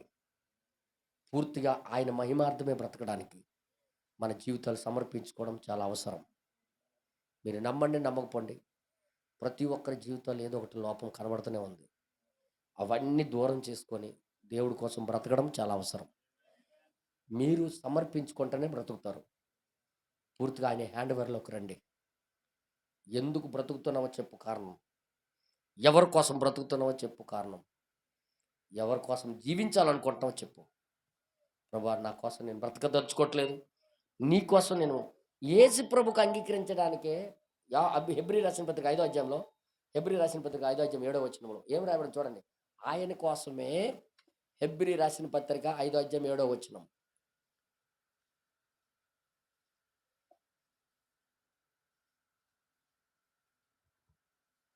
శరీరధారి అయ్యున్న దినములలో, ఆయన యేసు ప్రభు శరీరధారి అయి దినములలో రోదనముతోనూ కన్నీళ్లతోనూ మహారోదన, కన్నీరు, తన మరణము నుండి రక్షింపగలవానికి ప్రార్థనలను యాచనలను సమర్పించి ఆయనే సమర్పించి భయభక్తులు కలిగి ఉన్నందున భయభక్తులు కలిగి అయి ఉన్నందున ఆయన అంగీకరింపబడెను. ఆహా, ఆయనకి అంగీకరించడానికి ఇటువంటి నియమం అయితే మనల్ని అంగీకరించడానికి ఏ నియమం ఉందైతే? అర్థమవుతుందా మీ అందరికీ? ఆయనకే అంగీకరించడానికి ఒక నియమం ఉంది, మనకు కూడా అదే నియమం ఉంది. అందుకే ఏం చేయాలి? అదే మనము కూడా అలాగ సమర్పించుకోవాలి. అలాంటి సమర్పణ జీవితం, మహిమార్థమైన జీవితం మనందరికీ రావాలనే దేవుడి ఆశ. అసలు ఈ వర్తమానం పంపించిందే దానికి. హల్లెలూయా. 7వ దూత పంపించిందే దానికి, ఈ వాక్యమును పంపించేదే దానికి. అందుకే ప్రార్థన చేసినప్పుడు దాని వెనకాల ఒక మంచి ఉద్దేశం ఉండాలి. మీకు అడిగేది దొరకపోవడానికి కారణం మీ స్వార్థంతో అడుగుతున్నారు మీరు అంటున్నాడు ఆయన. దాని వెనకాల ఉద్దేశం ఏంటో కరెక్ట్గా చెప్పాలి మీరు. హల్లెలూయా. స్వస్థత, చాలామంది బాగోలేకపోతే స్వస్థత నాకు కావాలి బ్రదర్, నాకు స్వస్థత కావాలి. ఎందుకు స్వస్థత కావాలి చెప్పు? ఎందుకు స్వస్థత కావాలి? పెళ్ళి అయినంత వరకు ఉంటే చాలు అయినా, అందుకే నువ్వు చచ్చిపోతావు పో, నీకు బాగు చేయడు దేవుడు. లేదు బ్రదర్, మా పిల్లడు పాస్ అయినంత వరకు చూడాలా, పో, నీకు దేవుడు. నీ ఉద్దేశమే కరెక్ట్ కాదు. అసలు అడిగేదేదో కరెక్ట్గా అడుగు. ఆయన చిత్తానుసారంగా అడగాలి, ఆయన వాక్యానుసారంగా అడగాలి. ఆయన వాక్యం ఏం కోరుతుంది? ఆయన మహిమార్థమై బ్రతకటానికి అడగాల. దేవుడు నామానికి మహిమ కలుగును గాక. అడిగేటప్పుడు ఆయన మహిమార్థమే అడగాల. హల్లెలూయా. దేవుడు నామానికి మహిమ కలుగును గాక. వింటున్నారా? అందుకే సమర్పణ లేకపోతే జరిగే పని కాదు. సమర్పణ లేకపోతే జరిగే పని కానే కాదు. అందుకే అంటున్నాడు ఆయన, సమర్పించుకోకపోతే నగరములో అతి ఘోర పాపి అనే వర్తమానం ఉంది కదా ఎంట మెసేజ్లో, అందులో 32వ పేర 32వ పేరాలో అంటున్నాడు, 56వ సంవత్సరం 2వ నెల 18వ తారీఖు, 56 2వ నెల 18వ, నగరంలో అతి ఘోరమైన పాపి. 32వ పేరాలో ఆయన ఏమంటున్నాడంటే, నేను దీన్ని చెప్పుటకు అసహ్యపడుచున్నాను, కానీ మన దేశంలో నేడు క్రైస్తవులు అని చెప్పుకున్న వారిలో చాలా మంది, కొద్ది మందికి మాత్రమే దేవుని గురించి చాలా కొద్దిగా తెలుసు. సిగ్గుపడుతున్నాడు ఈ మాట చెప్పడానికి. దేవుడి విషయం తెలుసుకున్న చాలా తక్కువ మంది అంటున్నాడు ఆయన. తర్వాత ఇంకేమంటాడు? వారు దేవుని ఎరిగిన దానికంటే వారి యొక్క మత సంబంధమైన కార్యముల గురించే వారికి మరి ఎక్కువగా తెలియను. దేవుడి ఉద్దేశాలు కానీ దేవుడి ప్రణాళిక కానీ తెలియదట. తర్వాత ఆయన తనకు తానుగా తగ్గించుకును, అదే ఆయనను అత్యంత ఉన్నతమైన వానిగా నేను చూచినట్లు చేసినది. హల్లెలూయా. ఇంకా తర్వాత ఆయన తనదేదో గొప్పవాడిగా ఉండాలనో, చూడ, తనక ఏదో గొప్పవాడిగా ఉండాలను, లేక ఒక గొప్ప పేరు ప్రఖ్యాతులు పొందాలను, లేక ఏదో ఒక గొప్ప దానిని కలిగి ఉండాలని ఆశించుచు ఆయన భూమి మీద పైకి దిగి రాలేదు.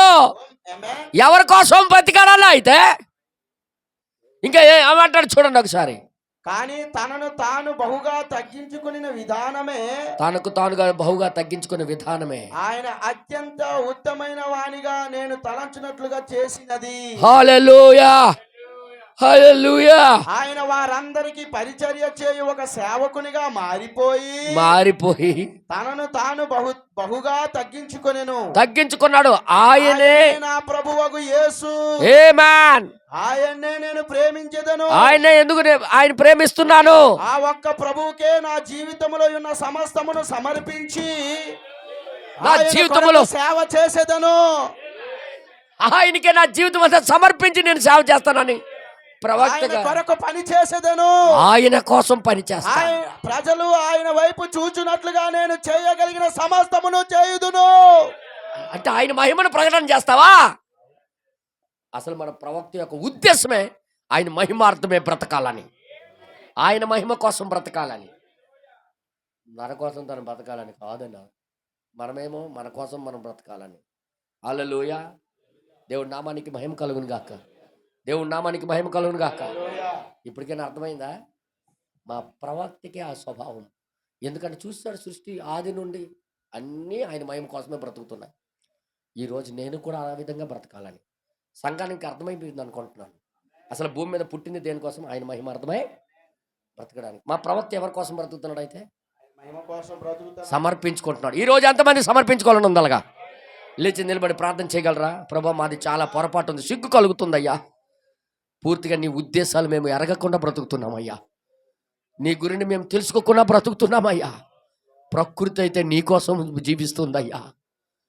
నాలో అది చూడాలని అది కూడా ఎదురు చూస్తుంది. ప్రభా, ప్రభా నాకు సహాయము చేయము, కృప చూపించము అని ఒక్కసారి నీకు నువ్వుగా తొంగి చూసుకొని నీకు సిగ్గు కలిగి, ప్రభా నాకు సహాయము చేయి, ప్రభా కృప చూపించు దేవా, సహాయము చేయి నాయన. నిజంగా నీ మహిమార్థమే బ్రతకవలసిన వారం, నీ కోసం బ్రతకవలసిన వారం. కానీ మా స్వార్థాలు మా కోసం బ్రతుకుతున్నాం ప్రభు.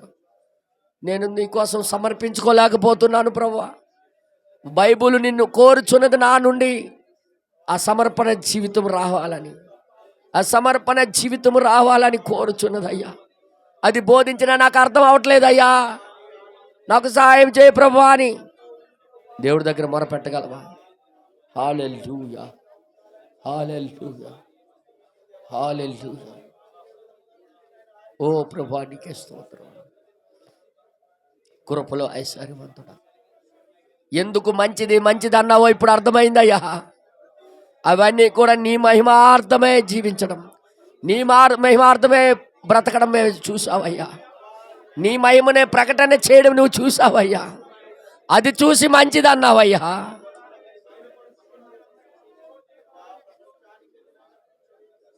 ఓ ప్రభాని, ఆకాశం నీ మహిమను ప్రచురం చేస్తున్నాయి, ప్రకృతి నీ మహిమను ప్రచురం చేస్తున్నాయి, ప్రతి చెట్టు వృక్షము సమస్తము నీ మహిమను ప్రచురం చేస్తున్నాయి. కానీ నేను మాత్రం ప్రభా ఎన్నో విషయాల్లో వెనకబడిపోయాను ప్రభా. హల్లెలూయా. మన బ్రదర్ భాస్కర్ బ్రదర్ గారు వచ్చి ప్రార్థన చేయాలని కోరుచున్నాం. హల్లెలూయా.